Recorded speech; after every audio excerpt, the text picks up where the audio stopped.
Good afternoon. Welcome to your YouTube channel MS Team Education. तो स्वागत है आप सभी का आपके अपने MS Team Education में। तो पुनः मैं लेकर के आया हूँ क्लास 12वीं lesson first electric charge and electric field. उसका न्यूमेरिकल हम लोग बनाएंगे क्योंकि थ्योरेटिकल या डेरिवेशन से रिलेटेड जितनी भी चीज़ें थी सारी चीज़ों को हम लोगों ने कवर किया था और पिछले वीडियो में हम लोगों ने कुछ क्वेश्चन भी सॉल्व किया था। तो अब हम उस क्वेश्चन की श्रृंखला का 5वां क्वेश्चन 6ठा क्वेश्चन लेकर के आया हूँ और यह आपके किताब से ही है। क्रम अलग हो सकता है, कोई दिक्कत नहीं, आप क्रम देख लेंगे, क्वेश्चन को समझें। क्वेश्चन दिया हुआ है कि 92 यूरेनियम 238 परमाणु अल्फा कण उत्सर्जित करता है। 92 यूरेनियम 238 परमाणु अल्फा कण उत्सर्जित करता है। यदि अल्फा कण विघटित परमाणु के केंद्र से इतने मीटर की दूरी पर हो तो अल्फा कण पर कार्यरत बल बताओ। तो विद्यार्थियों बहुत इजी है, समझेंगे इसको बहुत ही ध्यान से, देखेंगे। दिया हुआ है कि 92 यूरेनियम 238 और 92 यूरेनियम 238 से अल्फा कण यानी कौन सा कण, अल्फा कण उत्सर्जित होता है। अल्फा कण उत्सर्जित होने के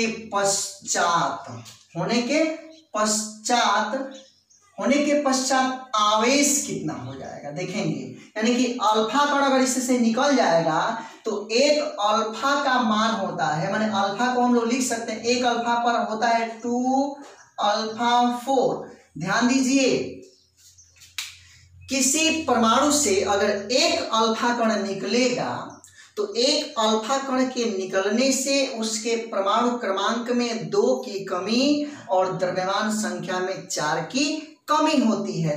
तो इसीलिए लिखते हैं 2 अल्फा 4, यानी कि द्रव्यमान संख्या 4 कम होगा और उसका परमाणु क्रमांक कितना हो जाएगा, तो 2 हो जाएगा। यानी कि अब देखेंगे तो अगर इस 92 में से एक अल्फा निकलेगा तो निकलने के बाद अगर हम आवेश बनाएं कि आवेश क्या होगा तो Q1 को लिख सकते हैं 90 और E। पहले इसको समझिए कि क्या है। हमने कहा कि एक अल्फा कण में 2 परमाणु क्रमांक और 4 द्रव्यमान संख्या होती है। तो आप जानते हैं कि जितना परमाणु क्रमांक होगा, परमाणु क्रमांक को Z से प्रदर्शित करते हैं, और जितना परमाणु क्रमांक होगा उतने ही उसमें प्रोटॉन होंगे और उतने ही उसके अंदर इलेक्ट्रॉन होंगे। तो अल्फा कण में कितने इलेक्ट्रॉन होंगे, तो 2 इलेक्ट्रॉन होंगे। यानी अल्फा कण में कितने इलेक्ट्रॉन, 2 इलेक्ट्रॉन। तो अब देखिए, अगर 92 यूरेनियम 238 है, इससे एक अल्फा कण निकला है, तो अल्फा कण जब निकलेगा तो अल्फा कण के निकलने से यह हो जाएगा 90 यूरेनियम और 234। 90 यूरेनियम 234 माने इसका मान जो यूरेनियम का था, चूंकि यह बदल जाएगा तो बल्कि इसको हम यूरेनियम न लिख करके एक्स भी लिख सकते हैं, कोई भी तत्व लिख सकते हैं, ए बी सी कुछ भी, माने अब यूरेनियम नहीं रह जाएगा बल्कि चेंज हो जाएगा। लेकिन चलिए हम लिखते हैं, यानी कि 90 238 हो जाएगा, यानी कि उसका परमाणु क्रमांक 90 और द्रव्यमान संख्या इतनी। तो जब 90 हो जाएगा तो इसमें इलेक्ट्रॉन कितने होंगे, 90 होगा तो इसमें Z बराबर भी 90, प्रोटॉन बराबर भी 90, तो इसमें इलेक्ट्रॉन भी कितने होंगे, 90 होंगे। तो हमने लिख दिया कि आवेश Q1 बराबर 90। और आप जानते हैं कि E बराबर होता है 1.6 × 10⁻⁻19 कूलम। अब देखिए, एक आवेश तो Q1 हो गया, यहां पर आपका जो यूरेनियम था एक अल्फा कण निकाल दिया तो वह निकला हुआ अल्फा कण आ गया यहाँ पर। तो 90 यूरेनियम 234 यहाँ है अल्फा, यानी कि अब यहाँ पर 90 वाला है और यहाँ पर 2 अल्फा 4 है, 90 234 और इसके बीच की दूरी दिया है, देखिए इतना, यानी कि R बराबर 9 × 10⁻⁻15 इतना दिया हुआ है। तो ये आपका हो जाएगा Q1 और ये आपका हो जाएगा Q2। तो Q1 में कितने इलेक्ट्रॉन, 90, और Q2 में कितना हो जाएगा, तो 2E होगा। हमने आपको बता दिया है कि अल्फा कण निकलने से क्या होता है, क्योंकि अल्फा कण में अच्छा अल्फा कण पर आवेश लिख दे रहा हूं, अल्फा कण पर आवेश 2e, और 2e का मतलब कि 2 गुणे 1.6 इंटू 10⁻⁻19 कूलाम, और इसको लिख सकते हैं 90 इंटू 1.6 इंटू 10⁻⁻19 कूलाम। तो ये Q1 Q2 हो गया। R का मान दिया है 9 गुणे 10⁻⁻15 मीटर, इतना दिया है। तो हम लोग ये कूलाम का नियम जानते हैं, और कूलाम का नियम क्या कहता है बच्चों, तो F = 1/4πε0, और K होता है, लेकिन K का मान वायु निर्वात के लिए 1 रखेंगे, तो ये हो जाएगा Q1 Q2 बटे में R²। ये सूत्र होता है कहां से, कूलाम के नियम से। तो कूलाम के नियम से अब इसी को हल करेंगे तो 1/4πε0 के मान को लिखते हैं 9.0 इंटू 10⁹, और Q1 का मान है 90 गुणे 1.6 इंटू 10⁻⁻19, और Q2 का मान है यानी कि 2 इंटू 1.6, चलिए इसको हम मल्टीप्लाई कर दे रहे हैं 3.2, मैंने 1.6 से 2 में गुणा करेंगे तो 3.2 गुणे 10⁻⁻19, और बटे में R² सूत्र में होता है, तो R का मान इतना है, तो इसको लिख देंगे 9 गुणे 10⁻⁻15, और इसका हो जाएगा वर्ग। ध्यान दीजिएगा, इतना हो गया।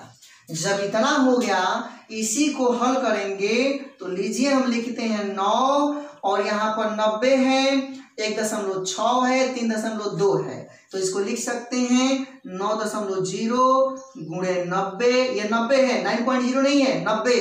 ध्यान दीजिएगा कैलकुलेशन में, नहीं तो गड़बड़ हो जाएगा। 90 है, 9.0 है, तो 90 गुणे 1.6 इंटू 3.2, इतना ही होगा। 9.0 90 1.6 3.2। अब देखिए पावर वाले को लिख रहा हूं, यहाँ पर -19 -38 हो जाएगा, और -38 में से यह 9 पॉजिटिव है तो निकल जाएगा, तो 10⁻−29 हो जाएगा, और बटे में 9 गुणे 10⁻−15, तो 9 का वर्ग कर देंगे तो 9 9 81, और इस 10⁻−15 का वर्ग करेंगे तो वर्ग करने पर घात से गुणा हो जाएगा, तो 10⁻−30। ध्यान दीजिएगा, -30। अब क्या करेंगे, अगर यहाँ पर 9 से अगर कटाएंगे इसको तो 9 बार में कट जाएगा, 9 9 81, इस 9 से इसको कटा देंगे तो 10 बार में कट जाएगा, और 10 से इसमें गुणा कर देंगे तो 16 हो जाएगा। तो इसको हम लोग लिख सकते हैं, इसी को लिख सकते हैं 16। ध्यान दीजिएगा, हमने इसको कटाया है तो 9 से कटाया है तो 90 को 10 बार में कट गया, 10 से 1.6 में गुणा करेंगे तो 16, और उसके बाद गुणे 3.2, और देखिए कितना 10⁻−29 है बच्चों, और नीचे कितना है 10⁻−30, तो 10⁻−30 जब ऊपर जाएगा तो +30 हो जाएगा, यानी कि 10⁻−30 जब ऊपर जाएगा तो +30, और जब +30 हो जाएगा तो इसी को लिख सकते हैं 10⁻−29 गुणे 10⁻30, तो 30 में से 29 चला जाएगा तो केवल कितना बचेगा, 1 बचेगा, 10⁻1 माने 10, तो 10 से गुणा कर देंगे तो 16 गुणे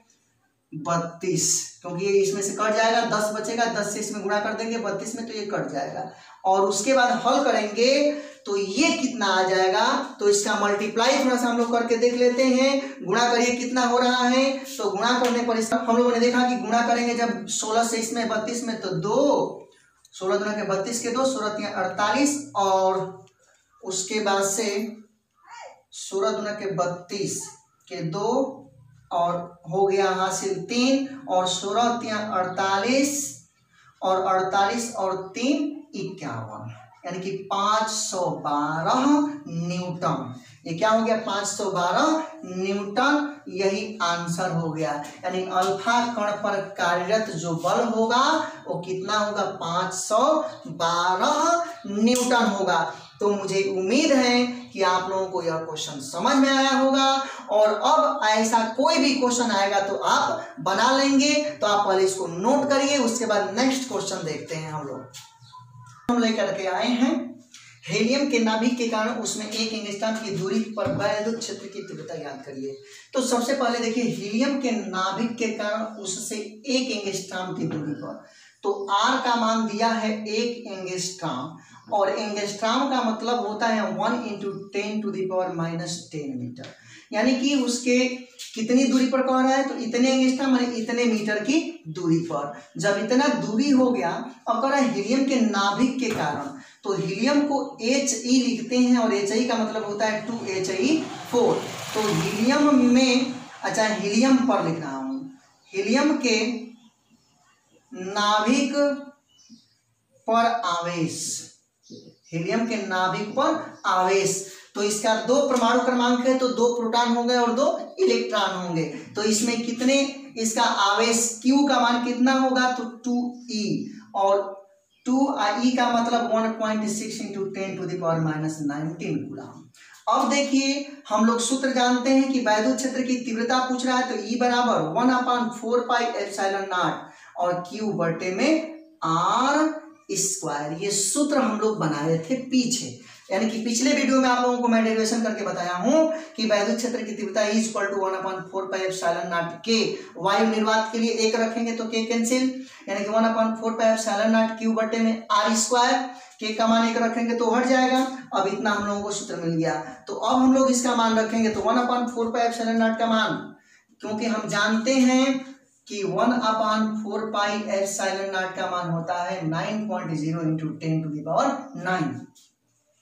तो लीजिए 9, इतना हम लिख देते हैं इसका मान पूरे का, और Q का मान दिया है कितना, तो 2 से इसमें मल्टीप्लाई कर देंगे तो 3.2 × 10⁻⁻19, और बटे में R², तो R का मान कितना है 1 × 10⁻⁻10, और इसका क्या कर देंगे, वर्ग, हल कर देंगे तो 9.0 × 3.2 × 10⁻19 में से 9 चला जाएगा तो 10⁻−10, और बटे में इसको हल करेंगे तो 10⁻−10 का वर्ग कर देंगे तो 10⁻−20, और -20 जब ऊपर चला जाएगा तो यही हो जाएगा 9.0 × 3.2 ×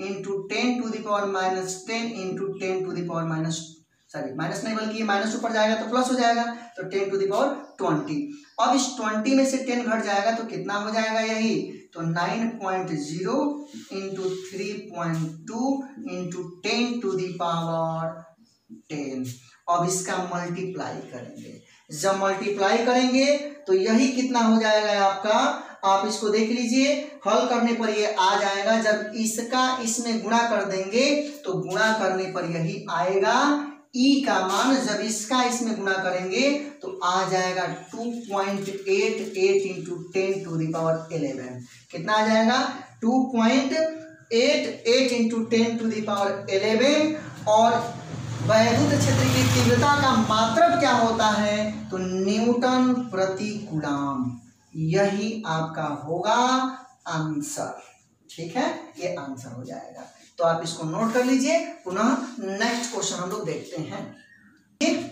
8वां नंबर क्वेश्चन आपके स्क्रीन पे दिखाई दे रहा है। यदि शुद्ध जल का परावैद्युतांक 81 हो तो इसके निरपेक्ष वैद्युतशीलता ज्ञात कीजिए। बहुत छोटा क्वेश्चन और बहुत इंपॉर्टेंट क्वेश्चन आपके लिए आ चुका है। तो आप इसको हल करेंगे तो देखिए क्या दिया हुआ है, जल का परावैद्युतांक यानी कि परावैद्युतांक का मान कितना दिया है 81। परावैद्युतांक का मान कितना दिया है 81, और परावैद्युतांक को किससे दर्शाते हैं, K से, K बराबर 81। अब देखिए निर्वात की वैद्युतशीलता को हम लोग दर्शाते हैं एप्सिलॉन नॉट से, और इसका मान हम लोगों को पता है, हम लोग जानते हैं, इसका हम डेरिवेशन करके इसका मान निकाल करके आपको बताए थे पहले या दूसरे वीडियो में हमने आपको बताया था। तो 8.85 × 10⁻12 और उसके बाद से अगर इसका हम लोग मान निकालेंगे तो देखिए क्या निकलेगा। ये निकल रहा था, इसकी यूनिट क्या होती है, कूलाम प्रति न्यूटन और मीटर स्क्वायर। कूलाम प्रति न्यूटन मीटर स्क्वायर ये एप्सिलॉन नॉट का मान होता है। अब कह रहा है कि निरपेक्ष वैद्युतशीलता एप्सिलॉन इसको कहते हैं। इसको क्या बोलते हैं, एप्सिलॉन। एप्सिलॉन का मान क्या होगा, एप्सिलॉन बराबर क्या, केवल एप्सिलॉन।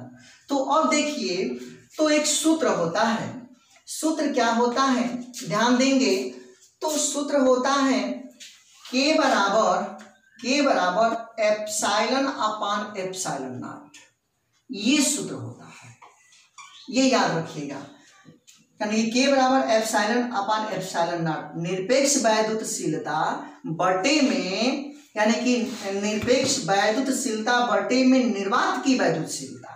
तो आपको निकालना है एप्सिलॉन का मान, तो इसी से हम लोग लिख सकते हैं एप्सिलॉन बराबर के इंटू एप्सिलॉन नॉट। तो के का मान कितना है 81 और एप्सिलॉन नॉट का मान कितना है 8.85 इंटू 10 टू द पावर -12। और ध्यान दीजिएगा, जब इतना हो गया तो अब हम लोग निकालेंगे इसका, इसमें गुणा करेंगे तो गुणा करने पर देखिए कितना हो जाएगा। तो गुणा करके देख लेते हैं हम लोग कि गुणा करने पर हम लोगों ने पाया, अगर इसका इसमें हम लोगों ने मल्टीप्लाई किया तो मल्टीप्लाई करने पर यह मिला 7 ये मिला 7.1 और 7.1 into 7.17 into 10 to the power -10। और यहाँ पर जो मात्रक था कूलाम प्रति न्यूटन मीटर स्क्वायर, यह किसका मान आ गया, एप्सिलॉन का। यानी यही हमारा क्या हुआ, आंसर हुआ, यानी कि निरपेक्ष वैद्युतशीलता का मान हमने निकाला। तो आप इसको नोट कर लीजिए, अगर ऐसा भी क्वेश्चन आएगा तो आप बना लेंगे आसानी से। इस सूत्र को आपको याद रखना है।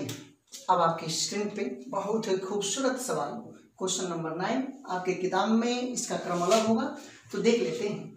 इस क्वेश्चन में पूछा है कि भुजा ए वाले वर्ग के चारों शीर्षों ए बी सी डी पर एक समान आवेश क्यू रखा गया है।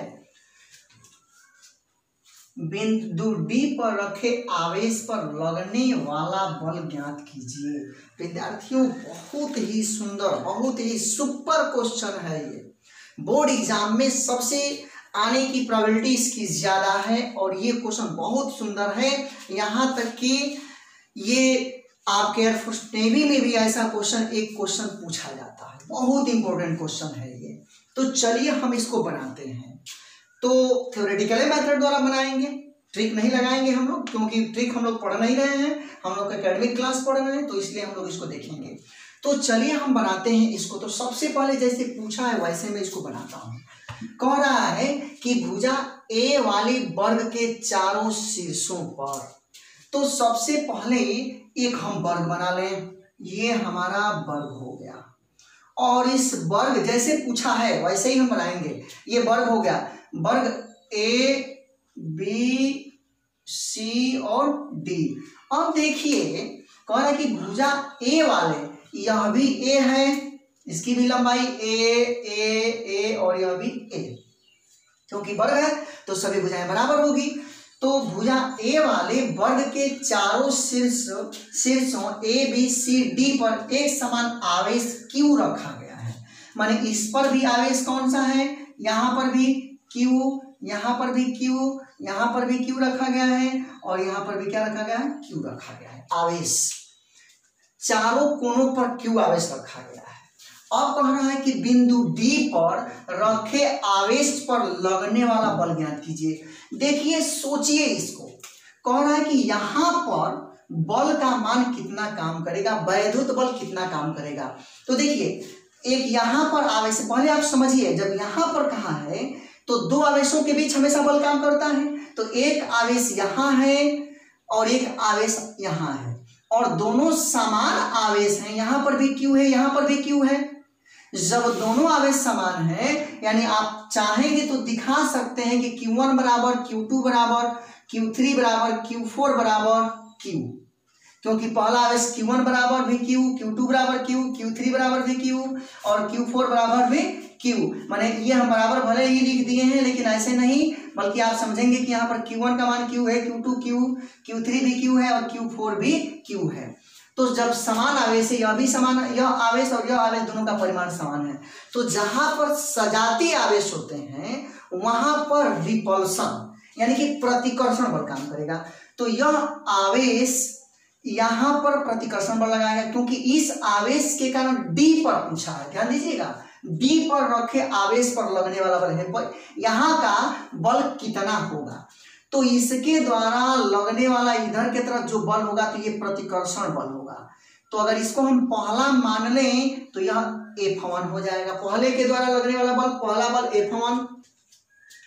इस आवेश के द्वारा भी, एकदम समझिए इसको, इस आवेश के द्वारा भी यहाँ पर प्रतिकर्षण बल ही काम करेगा। इसको नाम दे दिए हमने F2, क्योंकि यह आवेश और यह आवेश एक दूसरे को प्रतिकर्षित करेंगे तो यहाँ पर भी बल काम करेगा F2। और ध्यान दीजिए, यहाँ जो आवेश है Q, तो इसके द्वारा भी तो यहाँ बल काम करेगा, तो यहाँ पर भी Q है, यहाँ पर भी Q है, तो यहाँ पर भी प्रतिकर्षण बल काम करेगा और यह प्रतिकर्षण बल आपका ऐसे F3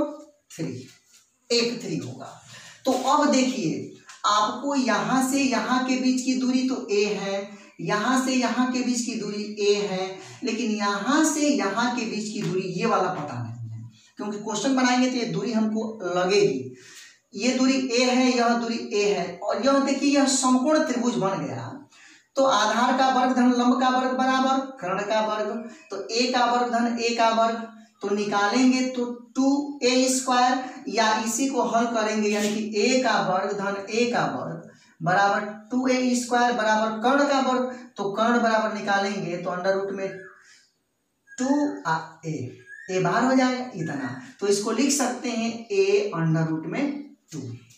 ध्यान दीजिएगा, ये समझ रहे हैं ना, ये कैसे हमने निकाला, इतने का वर्ग धन इतने का वर्ग बराबर इसका वर्ग, तो a का वर्ग धन a का वर्ग माने 2a² बराबर इसका वर्ग, तो a² को बाहर कर देंगे माने इतना बराबर a बाहर हो जाएगा, तो अंडर रूट में 2, चाहे इससे से भी निकालेंगे तो वही चीज निकलेगा। तो हम लोगों ने निकाला। अब देखिए, ये जो विकर्ण है इन दोनों के लिए जो ये है, तो ये 45 पर और यह भी 45 पर ही इसको बांटेगा, 45 पे। तो अब देखिए, अब हम निकालते हैं, अगर यहां पर भी पूछा होता तो ठीक उसी तरीके से इसके द्वारा F1 इधर, इसके द्वारा F2 इधर और इसके द्वारा F3 इधर, जैसे पूछेगा जहां पर भी हम ऐसे ही निकालेंगे, एकदम कहीं कंफ्यूज होने की जरूरत नहीं है। अब देखिए, मैं इसको निकाल रहा हूं। अब हम निकालेंगे कि बिंदु A, चाहे शीर्ष A लिख रहा हूं, क्योंकि शीर्ष कहाँ है, तो हम लिख रहे हैं कि शीर्ष A पर स्थित आवेश Q द्वारा बिंदु D पर वैद्युत बल F1 बराबर, माने शीर्ष A पर स्थित आवेश Q द्वारा यहां पर वैद्युत बल F1 ये कितना काम कर रहा है, इसको निकालेंगे तो सूत्र हमारा है 1/4πε0।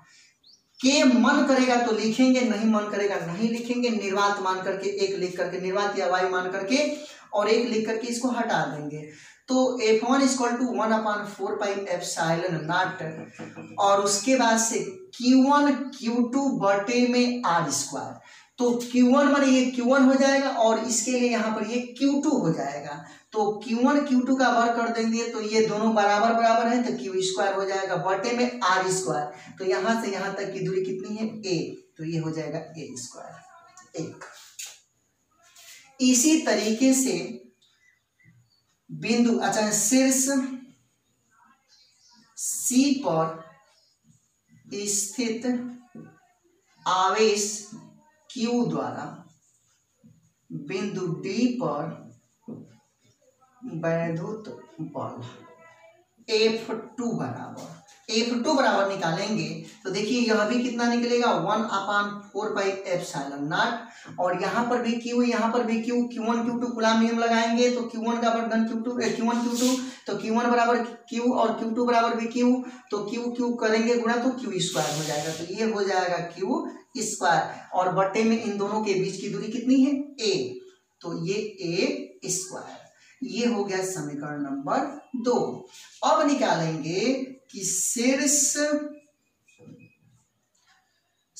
B पर, इसके द्वारा भी निकाल लीजिए। यहाँ पर शीर्ष B पर स्थित आवेश, शीर्ष B पर स्थित आवेश Q द्वारा बिंदु D पर वैद्युत बल, तो लिख दें इसको F3 बराबर 1/4πε0 और उसके बाद से Q स्क्वायर यहाँ पर भी हो जाएगा और इन दोनों के बीच की दूरी इतना A√2, तो इसका वर्ग कर देंगे तो ये हो जाएगा 2A स्क्वायर, क्योंकि A√2 का वर्ग कर देंगे तो करनी हट जाएगी, 2 और A स्क्वायर कितना हो गया। इसको हम कर दे रहे हैं समीकरण नंबर 3। अब देखिए इसी को हम लोग लिखेंगे अतः, देखेंगे नीचे, अतः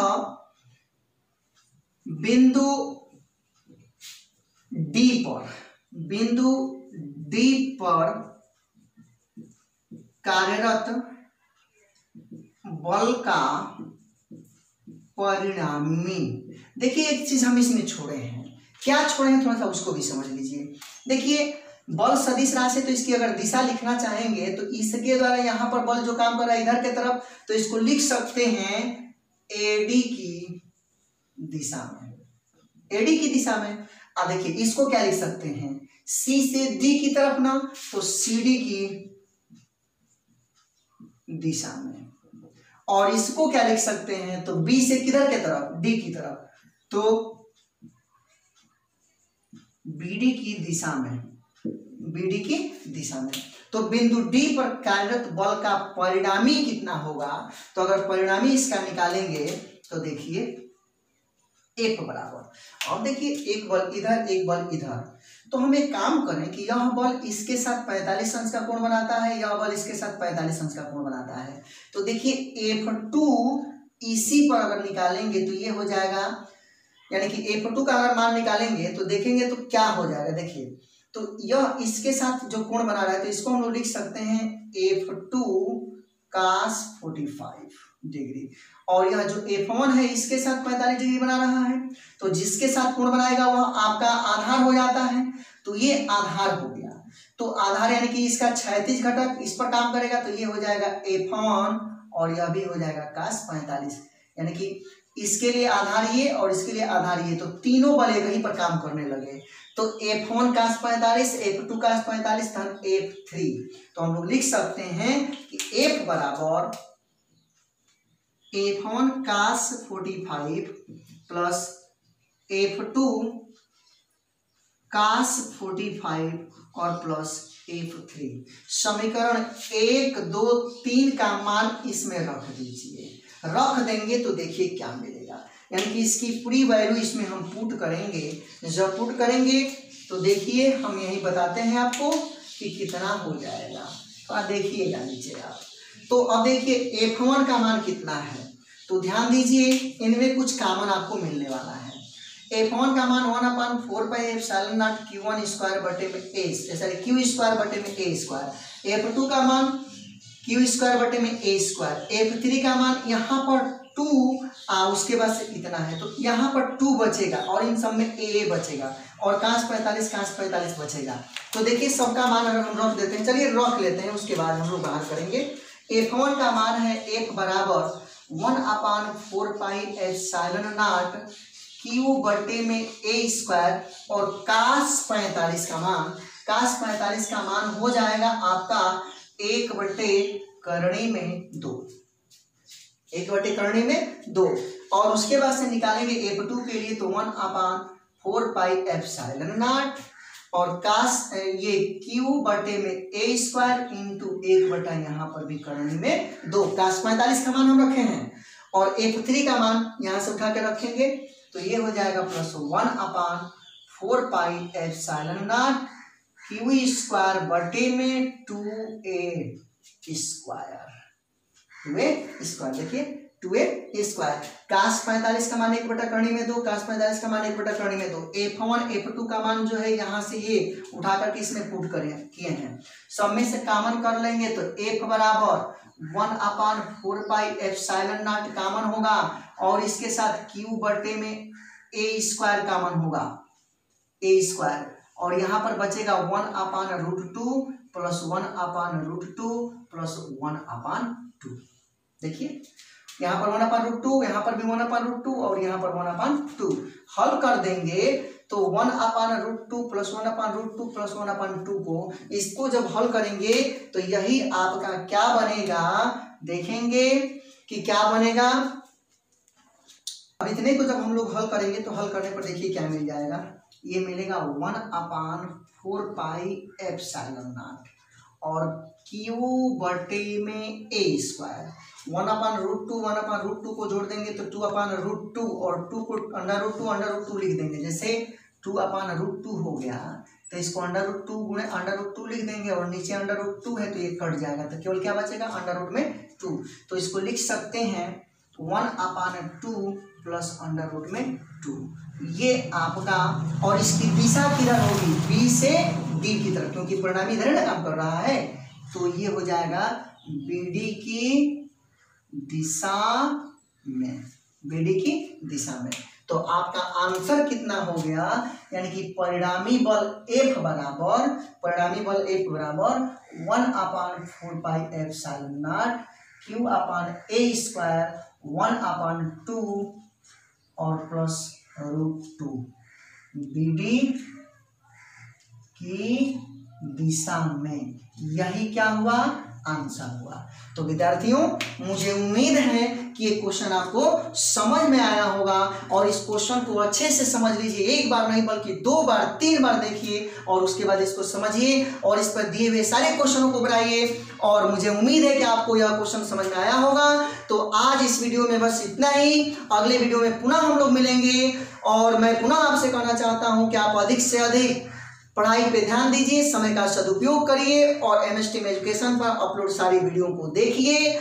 अधिक से अधिक आप पढ़ें, पढ़ाई करें, क्योंकि MS टीम एजुकेशन आपके लिए सदैव मेहनत कर रही है और आपके सिलेबस के अकॉर्डिंग हम आपको अच्छी शिक्षा देने का प्रयास कर रहे हैं। क्योंकि आपका समय बीत रहा है, आपका नुकसान हो रहा है, आपको समझने की जरूरत है और आपको पढ़ने की जरूरत है। तो तब तक अब पुनः हम लोग मिलेंगे अगले वीडियो में। तब तक के लिए धन्यवाद।